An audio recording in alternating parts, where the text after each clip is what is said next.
everybody. I'm Rebecca from Thieving on Our Farm, And I'm Leah with Southern Biophiliac Urban Farm. and we are two chicks Caturnix bringing you the scoop. Not the poop. I'm Caturnix Quail. Well, welcome everyone. We have a short episode for you tonight, but we wanted to cover something that a lot of people have questions on, and that is what is breeding true? Yep, I get that one a lot. Yep. So I'm going to pop this up here. Breeding true. Yeah, we're going to do a little 2 cents with two chicks. So yeah, a lot of people will message me and ask if a line breeds true. And I actually had that question so much that I added it to my website. So I should probably add it to mine then. yeah, each line says whether or not it breeds true. But the problem is that sometimes people don't understand what breeding true means, and that it's all or nothing. There's Right. no such thing as like 65% true. And we'll talk more about that in a minute. But Leah, what does breeding true mean? So breeding true means you are going to get an exact replica every single time of the correct color bird or correct type. It's not going to throw something that it's not supposed to.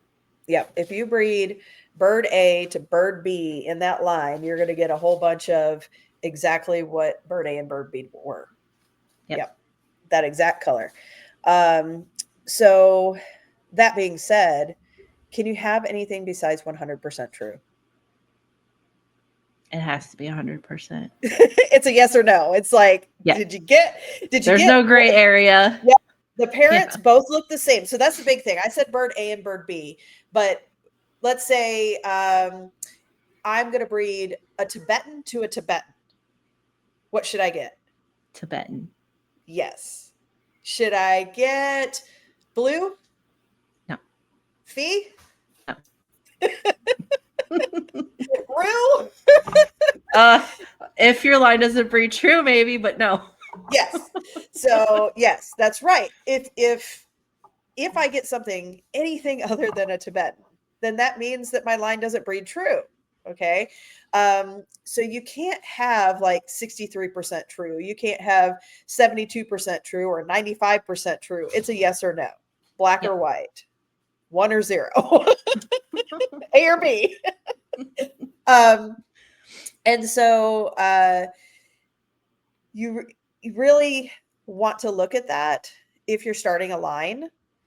If like say I want to start a breeding program and I'm like, oh cool, I'm going to buy from this breeder and I'm going to use Tibetans again.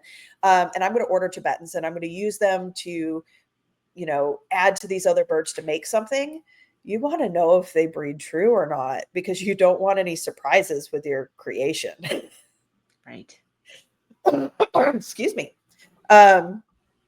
So that's where breeding true is kind of important to know. Definitely. And if like sometimes you'll see things like I do this, like I'll list something as a collection. If I know if it contains multiple varieties in one box. Yep. And a collection, if you're breeding them to each other, is not going to breed true. Right.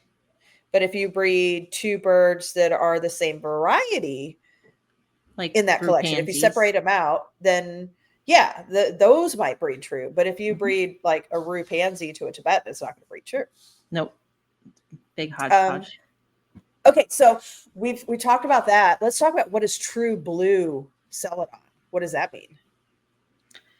That is a line that is homozygous celadon that is going to produce more homozygous celadon, and usually it's been proven for generations. Yeah. Generation after generation, you're only going to get blue eggs. Mm-hmm. Not going to get any surprises. Yeah.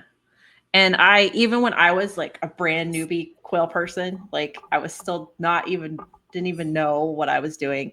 I got some true blue celadons from somebody.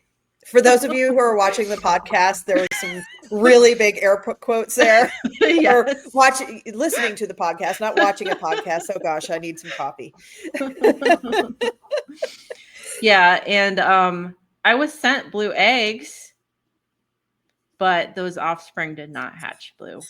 And why would that be? Let's talk about that. And we did an entire episode on this, by the way, guys. If you want to watch our debunking Celadon episode to hear a little bit more and go into more depth. But how do you get, if you're hatching out of blue eggs, how do you have offspring that aren't laying blue? Let's talk about that. So that would mean that the rooster was not homozygous for blue. Yep. The daddy of those offspring. Yep. Wasn't true blue. Exactly. So yeah. So then he showed his part. Yeah. In the offspring. Darn it, rooster. And that's so if you're creating Celadon lines, you need to test those males. Yep. Like your females, it's easy. They're it's easier. They're gonna usually lay a blue egg or not.